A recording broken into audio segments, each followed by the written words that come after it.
Hola, buenas tardes. Buenas tardes. Vamos a seguir con la clase.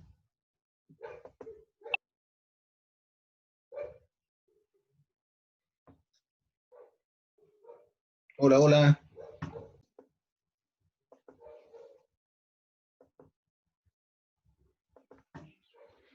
Ya chiquillos, estábamos hablando del litio y la importancia del litio, algunas cosas generales del litio.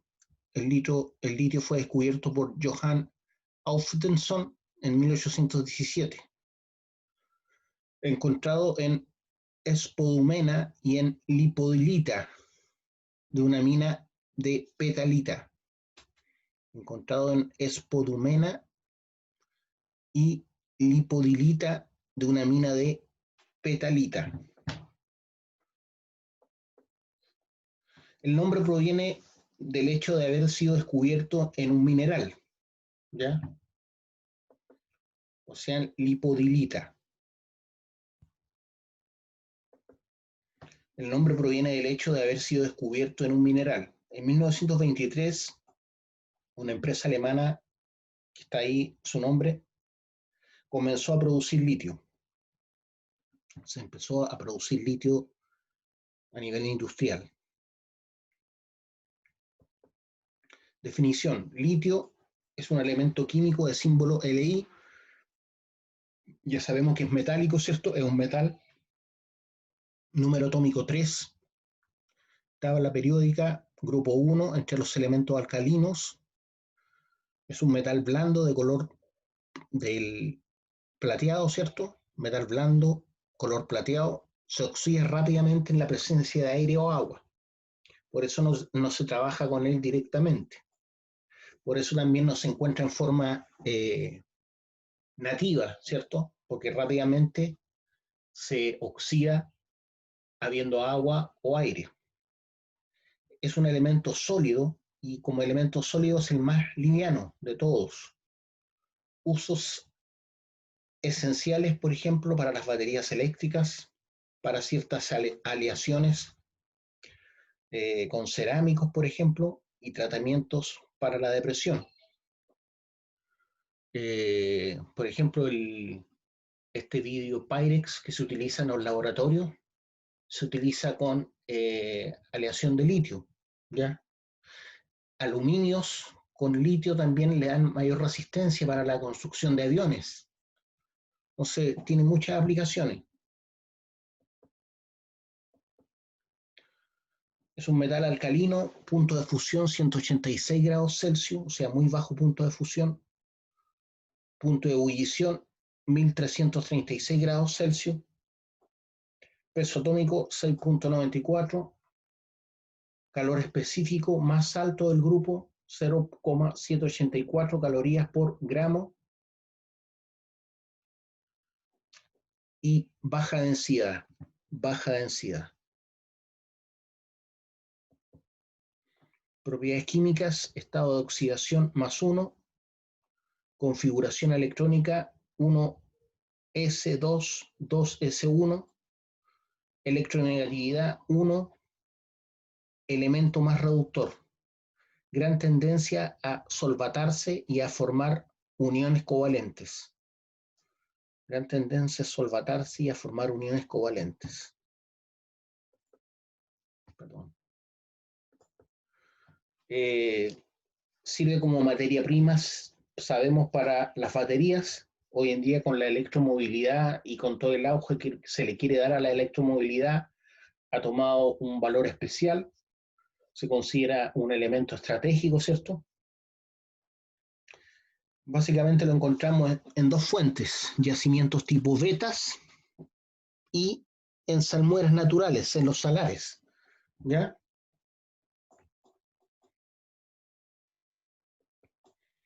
Sus materias primas son espodumeno, lipodolita, ambligonita, trifilita, petalita, cingualdita y eucripta. Son minerales los cuales están compuestos por litio, todos esos que nombré: espodumeno, lepidolita, ambilogonita, trifilita, petalita, cingualdita y eucripta.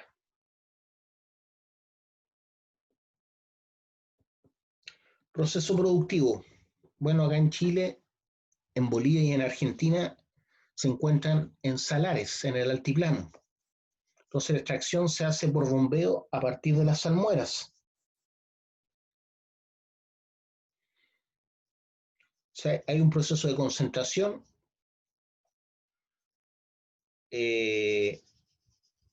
también donde después se refina y se puede lixiviar y precipitar. Primeramente se bombea la salmuera, se concentra, después se chanca, se flota y también se puede lixiviar y precipitar.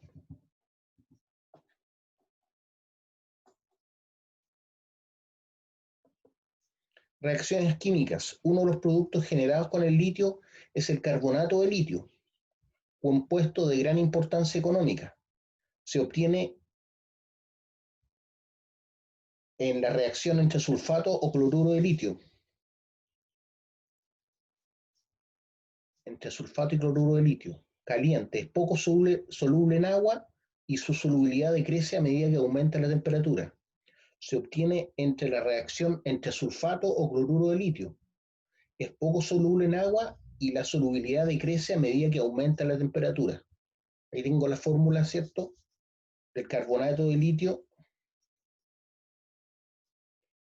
con oxidrilo de calcio, me va a formar oxidrilo de litio y carbonato de calcio. Chile posee la segunda reserva mundial de litio, que alcanza a 4,3 millones de toneladas y representa más del 40% de las reservas de interés económico actualmente identificadas a nivel mundial. Posee los yacimientos con mejor calidad de litio en el mundo. Chile. Hay un salar. Si bien nuestro país no se sustenta de este mineral, es uno de los principales elementos pertenecientes a nuestra minería, debido a la cantidad y calidad que genera nuestro país. Pero el mercado del litio no genera tan grandes ganancias como por ejemplo el cobre.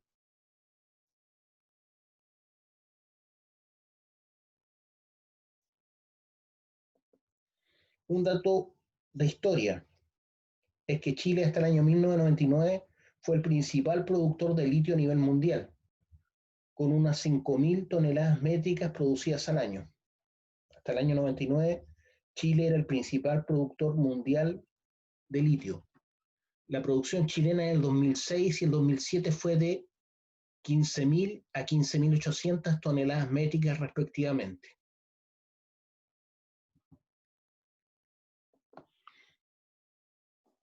Impacto ambiental. Desaparición de salmueras naturales, llevando consigo así todo el microsistema existente en estos salares, contaminación atmosférica por procesos de combustión, emanación de gases tóxicos, cambios en el panorama natural del paisaje. Eso es lo malo, ¿cierto?, de la explotación del litio. Obviamente trae un impacto medioambiental. El uso principal hoy en día, ¿cierto?, es para la fabricación de baterías. Las baterías de litio fueron un invento importante para el uso de aparatos electrónicos, debido a su gran densidad de energía, o sea, acumulan mayor energía que otras pilas anteriores.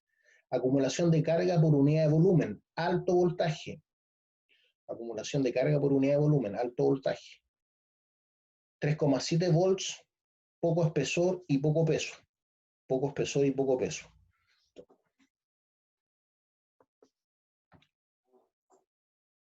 También es un saborizante en bebidas en los años 70. Fabricación de vidrio y cerámica.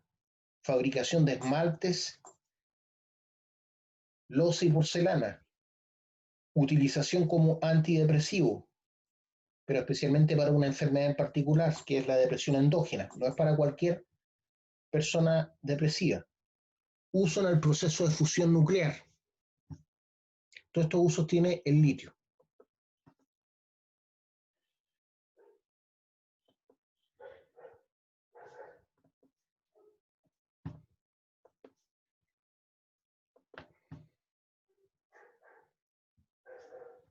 Al tiro sigo ya.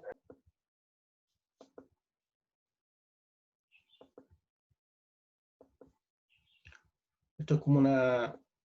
Lo que estamos viendo son como introducciones a la geología, ¿ya? Que es el ramo que van a tener después. La Tierra y su entorno. La Tierra, ¿cierto? Sus formas y medidas, estructura interna, eso es lo que vamos a ver, la atmósfera, origen y evolución, el dinamismo del planeta y los movimientos de la Tierra.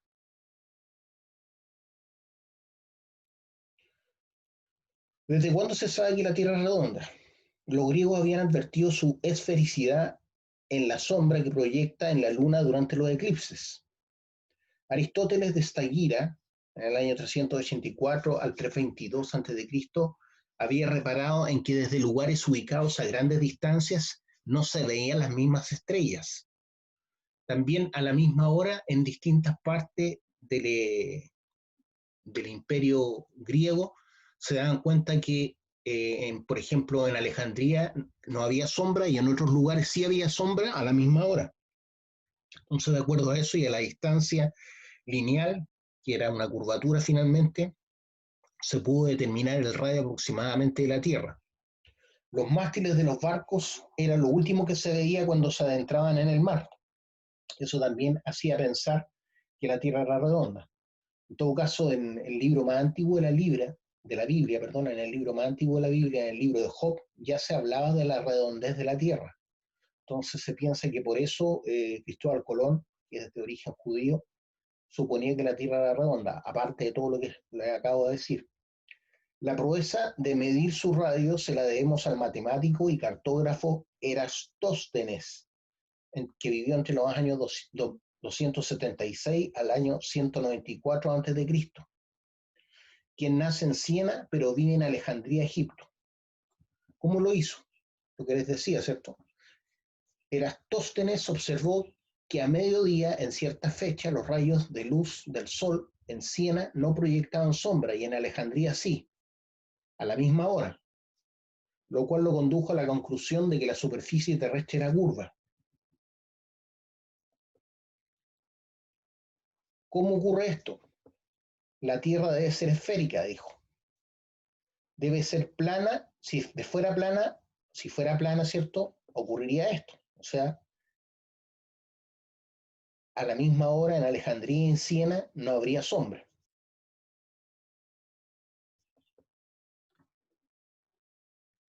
Con la ayuda de la geometría y realizando algunas mediciones a Erastóstenes le fue posible determinar el radio terrestre. Con la ayuda de la geometría y algunas mediciones pudo determinar el radio terrestre y teniendo el radio, ¿cierto? Pudo calcular el volumen y el diámetro aproximado de la Tierra. Eso es lo que utilizó, ese fue el conocimiento matemático que utilizó para calcular primeramente la curvatura de la Tierra y después el radio. Entonces tenemos que L, que vendría siendo la longitud curva, es a un ángulo alfa como 2πr, ¿cierto? Que sería la circunferencia, ¿cierto? Partido por 360. Entonces el perímetro es 2πr, partido por 360, hizo esa ecuación igualando esa curvatura llamada L, ¿cierto? Que es un trozo, ¿cierto? ¿De qué cosa? De la circunferencia total a un ángulo. Entonces con eso pudo calcular el radio. Entonces, despejando el radio te queda 360 por L partido por 2pi por alfa. Como la distancia entre Alejandría y Siena era conocida, que era equivalente a 800 kilómetros, y el ángulo A era de 7,2 grados, calculando encontró que R era, o el radio de la Tierra era aproximadamente 6.366 kilómetros. Eso es considerando la Tierra absolutamente esférica. Sabemos que no es absolutamente esférica, ¿cierto? Lo que da un valor muy parecido al actual. Su perímetro 2pi por R es entonces aproximadamente 40.000 kilómetros. Su superficie 4pi por R cuadrado es del orden de 5,1 por 108, perdón. La superficie de 4pi por R cuadrado es del orden de 5,1 por 10 elevado a 8 kilómetros cuadrados. 5,1 por 10 elevado a 8 kilómetros cuadrados. Se me desordenó la plantilla. Y su volumen es 4/3 de pi por R al cubo, ¿cierto? Del orden de 1,1 por 10 elevado a 12 kilómetros cúbicos. Entonces, el volumen es del orden de 1,1 por 10 elevado a 12 kilómetros cúbicos. Su masa medida por Henry Cavendish entre el año 1731 y 1810 resultó ser de 5,9 por 10 elevado a 24 kilogramos. Ahí uno se da cuenta del poder de la potencia, ¿cierto? Fíjate que la superficie es 5,1 por 10 elevado a 8 kilómetros cuadrados. El volumen es 1,1 por 10 elevado a 12 kilómetros cúbicos. Y en kilogramos, la Tierra pesa 5,9 por 10 elevado a 24 kilogramos. Ahí uno se da cuenta el poder de la potencia. Como la densidad es la razón entre la masa y el volumen, la densidad de la Tierra resultó ser de 5.450 kilogramos por metro cúbico.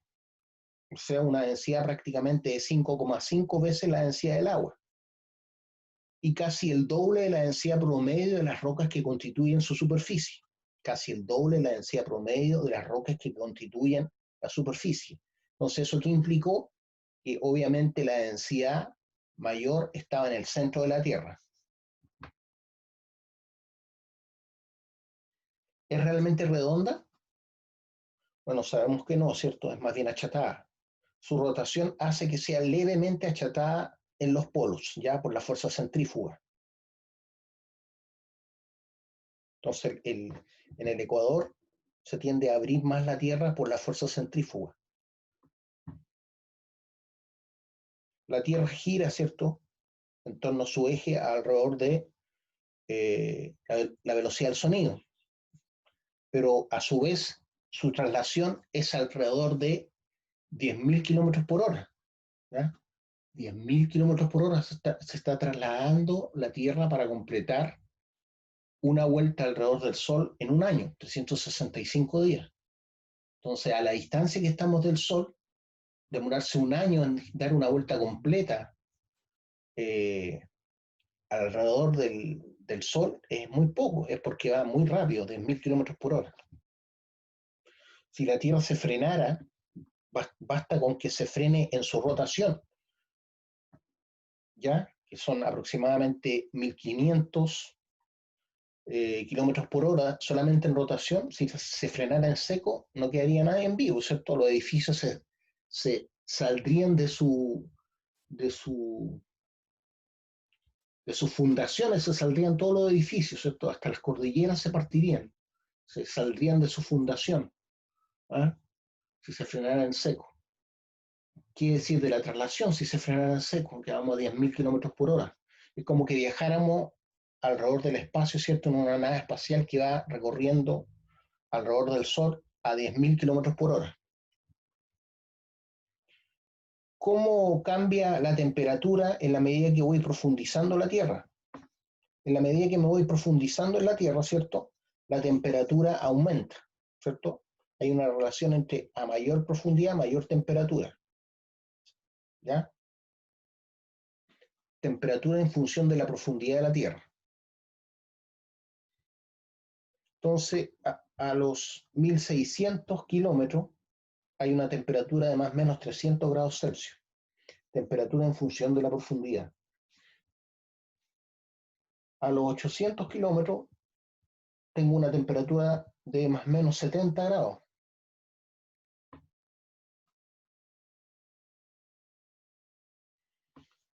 Este es un esquema de cómo es la Tierra, ¿cierto? Les hablaba que la litósfera es la corteza terrestre, es equivalente a la piel de una manzana respecto de la manzana, que sería la Tierra. Entonces, donde nosotros vivimos, de donde sacamos los minerales, donde vive toda forma de vida, es en la superficie de la litósfera, ni siquiera en la profundidad de la litósfera. ¿Ya? Después viene el manto superior, después el manto inferior, el núcleo externo, el núcleo interior. ¿Ya? El núcleo externo es fluido y el núcleo interno se comporta como sólido por lo, por lo denso que es. Y este calor interno de la Tierra hace que el manto esté en constante movimiento y ese manto hace que la corteza terrestre esté en movimiento. ¿Ya?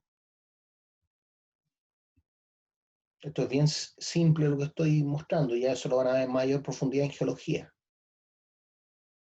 La Tierra contiene una pequeña cantidad de agua, pero se distribuye en su superficie ocupando aproximadamente el 75% de ella. ¿Ya? O sea, el 75% de la superficie terrestre es agua. Si no fuese así, si uno pudiera pensar, chuta, y podría ser mejor el 75% tierra y el 25% agua. Si fuera el 25% agua y el 75% tierra, la Tierra estaría cubierta de desiertos. Si nosotros tenemos lluvia es por la evaporación y por las nubes que se forman en los mares. Si no tuviéramos tantos mares, no tendríamos tantas precipitaciones. ¿Ya? Por lo tanto, no habría agua para la vida. Por eso es tan importante que el 75% de la superficie del planeta sean mares. Parte de la Tierra también es la atmósfera. ¿Ya? Tenemos la litosfera, ¿cierto? Aquí, como les decía, el espesor de la corteza terrestre es menor, 10, 20 kilómetros en algunas partes. En cambio, acá tenemos mayor grosor o espesor de corteza terrestre. ¿Cómo varía la temperatura en relación a la altura? Por ejemplo, a la altura del monte Everest hay fácil 40, 50 grados bajo cero. ¿Ya? Hay menor presión atmosférica, ¿cierto? Porque hay menor columna de aire encima de ese punto que acá a nivel del mar. A nivel del mar hay mayor presión atmosférica. Por lo tanto, hay mayor concentración de oxígeno cerca del mar. Al ir alejándome de la superficie del mar, hay cada vez menor presión atmosférica, lo que hace que el aire sea más liviano y eso significa que al respirar respiro menos oxígeno.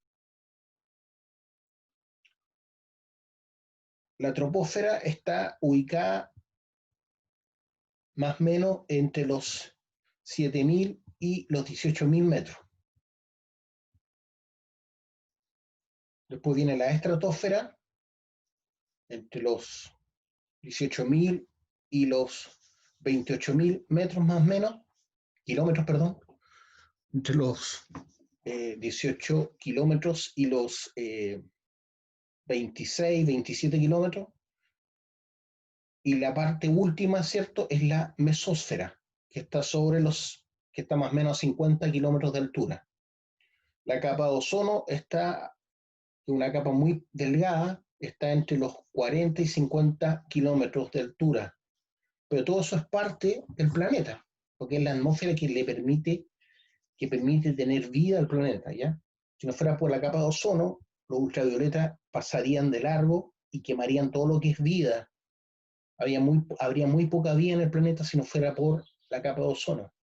Y si no fuera por los campos magnéticos, los rayos cósmicos, que son rayos de muy alta frecuencia, quemarían toda la vida orgánica, quemarían toda la vida en el planeta. O sea, una clave del planeta es que su núcleo sea de hierro y que eso genere el campo magnético del planeta. El campo magnético, a su vez, desvía los rayos cósmicos y si no los desviara, como les decía, no habría vida en el planeta. Entonces está todo hecho perfecto para que haya vida en el planeta.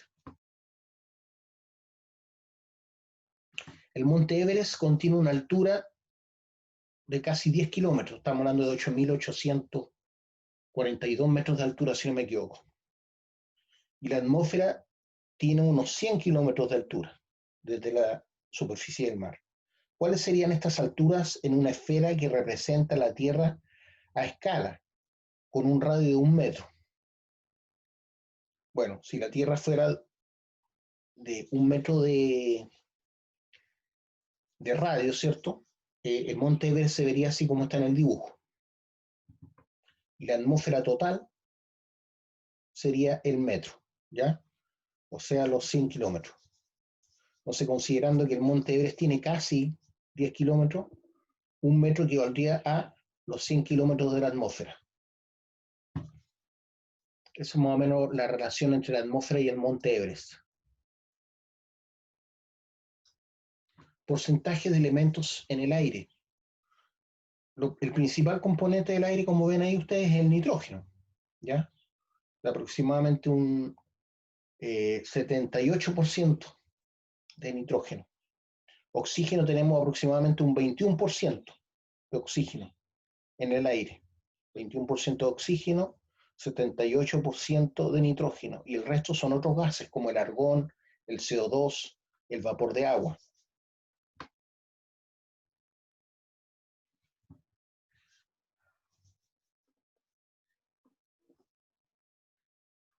Vamos a ver otra imagen ahora.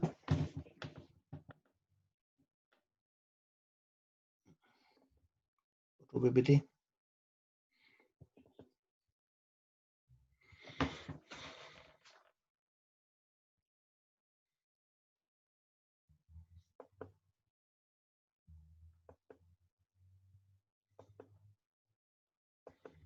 Son como pinceladas para que después se entienda bien la geología, ¿ya? ¿Se está viendo la imagen?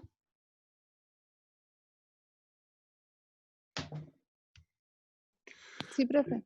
Gracias.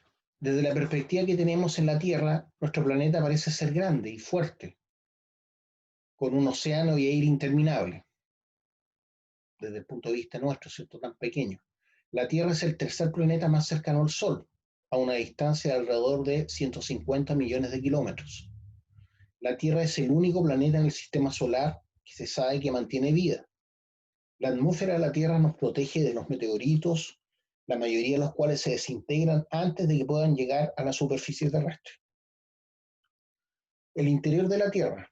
El estudio del interior de la Tierra se llevó a cabo a través de la sismología. Sismos es una palabra de origen griego que significa choque, similar a terremoto, agitamiento o movimiento violento. En la Tierra, la sismología se encarga del estudio de las vibraciones que se producen durante los terremotos, los impactos de meteoritos, explosiones, etc. Movimiento de la Tierra. Al igual que todo el sistema solar, la Tierra se mueve por el espacio a razón de 20,1 kilómetros por segundo. A esa velocidad vamos. 20,1 kilómetros por segundo. O sea, a 72.360 kilómetros por hora hacia la constelación de Hércules. La Tierra y su satélite, la Luna, también giran juntas en una órbita elíptica alrededor del Sol.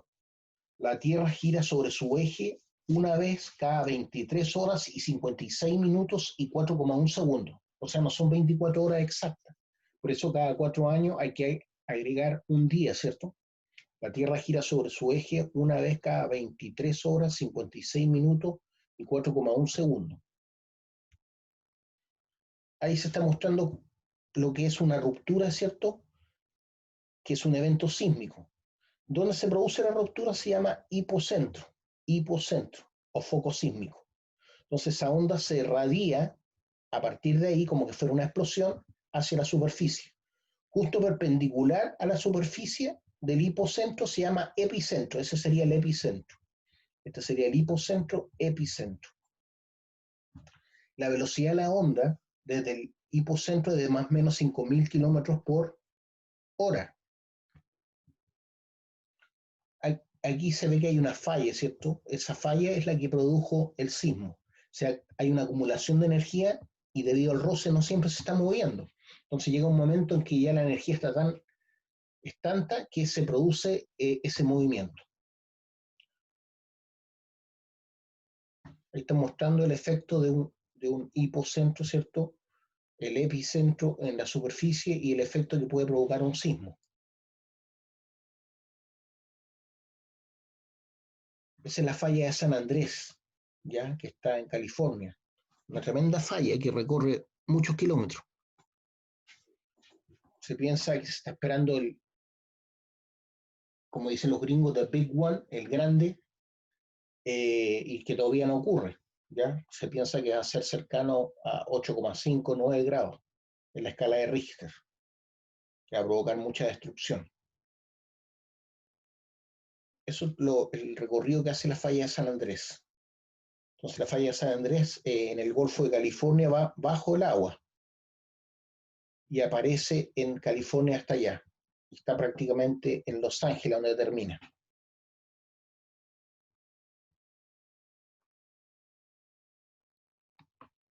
Ahí es donde se forman las cortezas terrestres, así como hay zonas de subducción, aquí es donde se forman las cortezas terrestres. Entonces aquí va saliendo un magma, ¿cierto? Bajo el mar, que hace que esta parte se corra hacia allá y esta se corre hacia la izquierda. ¿Ah? Son los ridge le llaman. Aquí es donde se forma una placa y otra placa. Entonces la placa entra en movimiento. En el caso nuestro, la placa de Nazca es la que va por el Océano Pacífico y finalmente tiende a penetrar por debajo la placa continental, que es la placa sudamericana.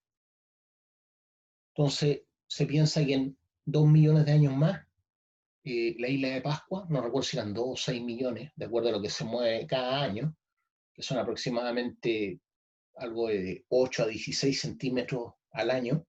Se piensa que en 2 o no recuerdo bien si eran 2 o 6 millones, finalmente la isla de Pascua o Rapa Nui se va a incrustar, ¿cierto?, en el continente sudamericano. Esa también es una imagen de la falla de San Andrés.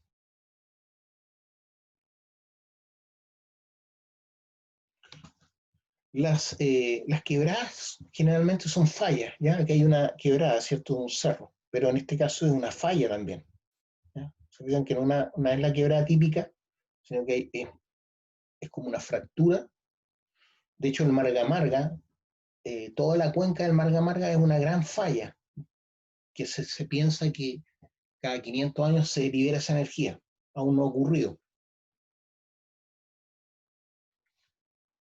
Entonces, una falla es un contacto entre dos caras de la litósfera o de la corteza terrestre que están en movimiento.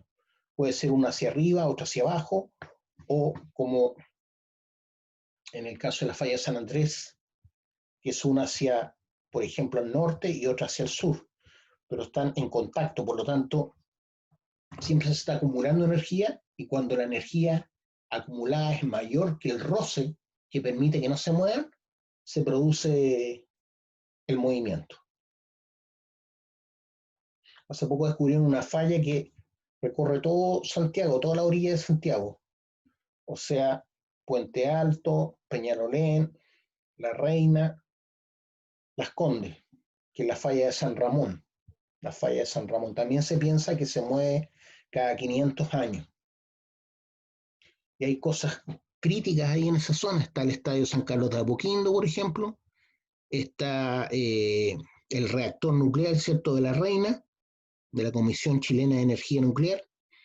Y está el campus del Adolfo Ibáñez también en esa zona. Pero lo más peligroso, obviamente, es el reactor nuclear experimental que tenemos nosotros en esa zona, que es de la Comisión Nacional de Energía Nuclear.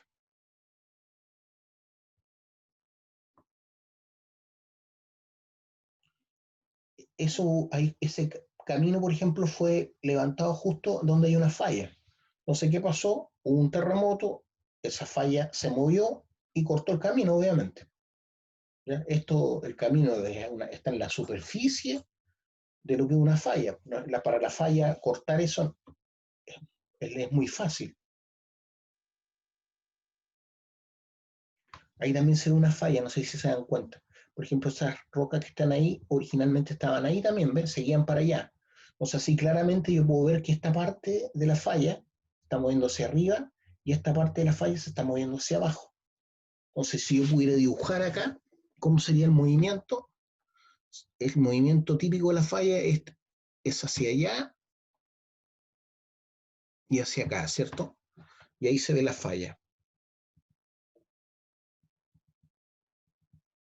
¿ya? Hay fallas grandes, fallas pequeñas, fallas locales, fallas regionales, muchos tipos de fallas. Estas fallas cuando se rellenan con un fluido hidrotermal que viene de un magma desde abajo, al rellenarse y al enfriarse ese fluido, generalmente forman vetas con valor comercial. ¿Ya? Esto de lo que estamos hablando es como geología estructural.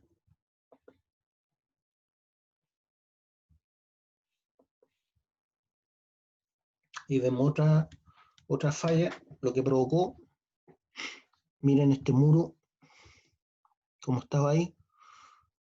Entonces ahí por abajo de esto pasa la falla. Aquí arriba solamente hay tierra superficial. La falla no se ve. La falla está en la roca madre, que está, qué sé yo, 2 o 3 metros más abajo. La roca madre está como 2 o 3 metros más abajo. No se ve la fractura de la roca. Pero al moverse la roca, ¿cierto? Una hacia allá y otra hacia acá, finalmente hace que la superficie, que es más blanda, ¿cierto? Que el suelo, también se mueva y produzca lo que tenemos ahí en superficie, que puede cortar caminos, cortar estructuras que están sobrepuestas sobre una sola blanda, ¿cierto?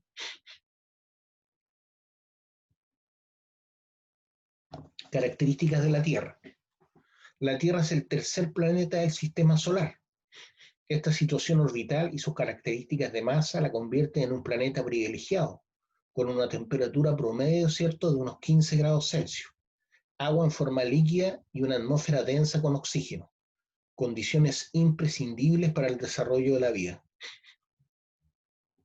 Es una imagen del bosque esclerófilo, que es el bosque típico acá en la quinta región, la región metropolitana y la sexta región. La formación del relieve de la Tierra. El relieve actual de la Tierra es el resultado de un largo proceso, ¿cierto? Todos sabemos que al principio había un solo continente, Pangea, y este se ha ido separando justamente por el movimiento de las placas. Pero ese mismo movimiento de placas es el que genera las cordilleras cuando chocan las placas unas con otras, ¿cierto? El Himalaya es producto de un choque, que es la placa de la India con la placa del resto de Asia. Asimismo, la cordillera de la costa y la cordillera de los Andes es fruto, ¿cierto?, del choque de placas entre la placa de Nazca y la placa sudamericana. ¿Ya? La placa de Nazca está tratando de penetrar por debajo, ¿cierto? Se monta por debajo de la placa continental. La placa de Nazca se introduce por debajo de la placa continental sudamericana, y eso es lo que hace que se levante la cordillera. Por lo tanto, la cordillera de los Andes y los Himalayas siguen creciendo. El relieve actual de la Tierra, como decía, es el resultado de un largo proceso que tiene que ver con la tectónica de placas, lo que provoca que la superficie terrestre esté en continuo cambio. Eso se llama teoría de la deriva continental. Teoría de la deriva continental. Es decir, el planeta es dinámico en el tiempo, ¿cierto? Cambiante. Ahí se ve. Eso es la dorsal oceánico que antes vimos como ridge, donde nace una placa hacia allá y nace otra placa hacia acá. Si este fuese Sudamérica, por ejemplo, esta sería la placa sudamericana. En cambio, la que nace acá en la dorsal oceánica sería la placa de Nazca. Entonces, la placa de Nazca es la que se está introduciendo por debajo de la placa sudamericana, que sería esta que está acá. Esta vendría siendo la cordillera de los Andes, si fuera esta imagen, ¿ya? Esto es una imagen general. Pero en el caso nuestro, esta sería la placa sudamericana, y la que se está introduciendo bajo la placa sudamericana sería la placa de Nazca, ¿ya? Justo en la zona donde se introduce, bajo la placa sudamericana, es la zona más profunda, ¿ya? Donde está el talud oceánico. Y esto es la dorsal oceánica, donde nace hacia la izquierda una placa, hacia la derecha otra placa, producto de un magma que está constantemente saliendo. Ese magma, al enfriarse, va empujando la zona enfriada anteriormente. Entonces una la empuja hacia la derecha y otra hacia la izquierda. Y así está constantemente el planeta. Un planeta, entre comillas, vivo, ¿cierto? Dinámico. Ahí están las distintas fronteras entre las placas. Fronteras convergentes. Fronteras convergentes es lo que le llaman la zona de subducción. Esta es la zona de subducción. Esta es la razón por la cual nosotros tenemos tantos terremotos en Chile. Por esta zona, por la zona de subducción, donde se introduce la placa de Nazca bajo la placa sudamericana. Eso se llama zona de subducción, que es una frontera convergente.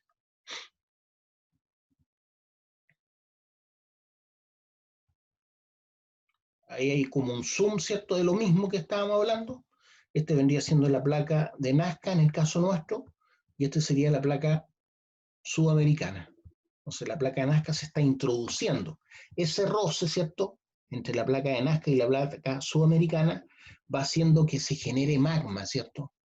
Este roce que hay entre las placas va generando la fusión por presión y por roce de la roca. Y eso es magma. Ese magma tiende a, por la presión generada, tiende a salir a la superficie. Y a veces sale en forma de volcán. A veces no alcanza a salir totalmente en forma de volcán y se tienden a enfriar al interior de la Tierra. Entonces eso sería un intrusivo, un magma que quiso salir pero no salió finalmente. Así se le llama, intrusivo.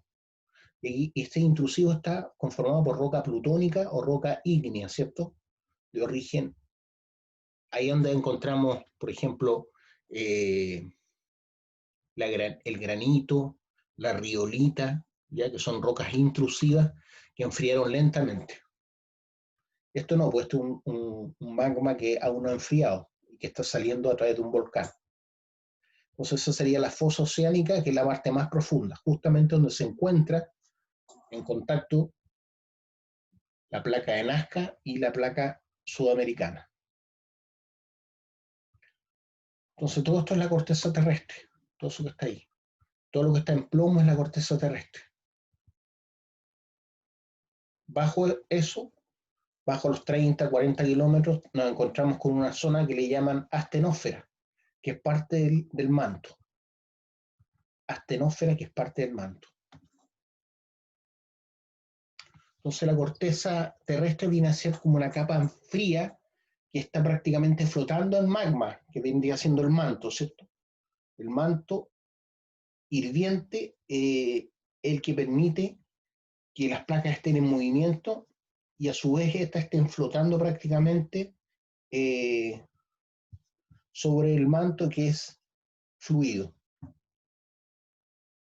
Todo esto es teórico, ¿cierto? Porque nadie ha llegado, nadie ha atravesado, no hay ningún ser humano que haya atravesado la corteza terrestre para saber si realmente esto es así.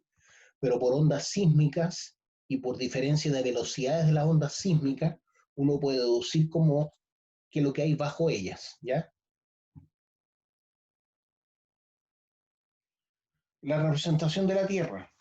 El globo terráqueo es la manera más exacta de representar la Tierra. Por esta razón, los cartógrafos utilizan distintos sistemas matemáticos denominados proyecciones, que son redes de meridianos y paralelos dibujadas sobre una superficie plana, para intentar trasladar una realidad esférica a una superficie plana. Entonces, esa es la idea de la cartografía, ¿cierto? Trasladar una realidad esférica a una superficie plana. Y así nosotros configuramos los mapas o el mapamundi. La atmósfera de la Tierra. La capa exterior de la Tierra es gaseosa, de composición y densidad muy distinta de las capas sólidas y líquidas, pero también es parte de la Tierra, la atmósfera. De hecho, cuando uno ve Júpiter y ve ese como ojo que tiene, todo lo que uno está viendo de Júpiter, los colores que tiene y ese ojo que está en el centro, más hacia el sur que hacia el norte, como un ojo que hay, es un tremendo huracán gigantesco que se podría tragar la Tierra. ¿Ya? Entonces lo que nosotros vemos de Júpiter, lo que vemos de Saturno, realmente es su atmósfera. Nadie conoce cómo es la superficie de Júpiter ni de Saturno, porque la atmósfera de gases coloridos es la que vemos. Entonces, cuando hablamos de la atmósfera de la Tierra, es transparente, en la mayoría de las partes donde no hay nubes, nosotros vemos la superficie terrestre. Por eso la vemos como un punto azul desde la Luna, ¿cierto? Por el mar.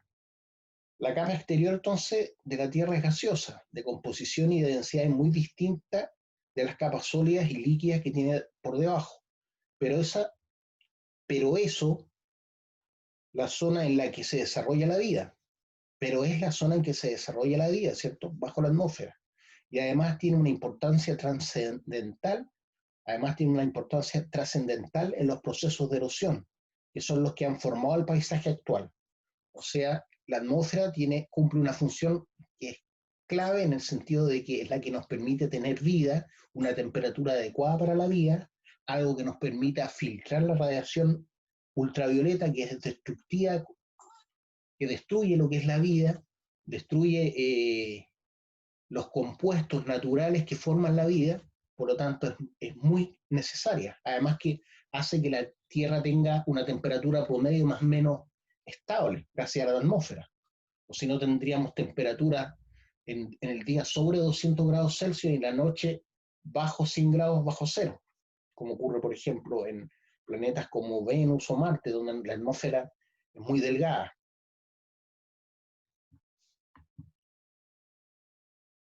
Partes de la atmósfera. Tenemos la troposfera, que es hasta los 16 kilómetros más o menos. Después viene la estratosfera, que es hasta aproximadamente los 50 kilómetros, entre los 16 y 50 kilómetros.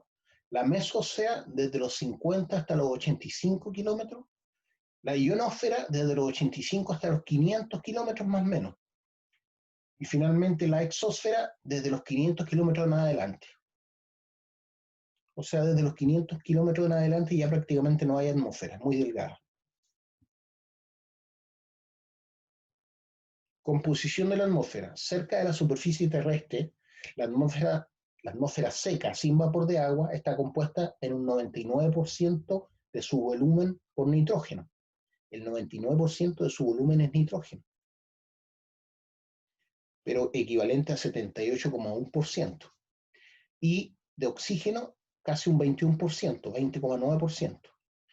El 1% restante se reparte en un conjunto de otros gases que se encuentran en muy menor porcentaje, como es el argón, con una concentración de 0,93%, el anhídrido carbónico o CO2, con un 0,033%, y otros como el neón y el helio, con concentraciones aún menores. Se piensa que, de acuerdo a los estudios, ha aumentado en los últimos 100 años el CO2 de un 0,032 a un 0,033. O sea, nuestra culpa de aumento de CO2 es de 0,001%, porque ha aumentado de 0,032% a 0,033%. Y existe también el neón y el helio con concentraciones aún menores que la del CO2. Ya, chiquillos, hasta aquí lo vamos a dejar hoy día ya. No sé si tienen alguna duda, alguna pregunta.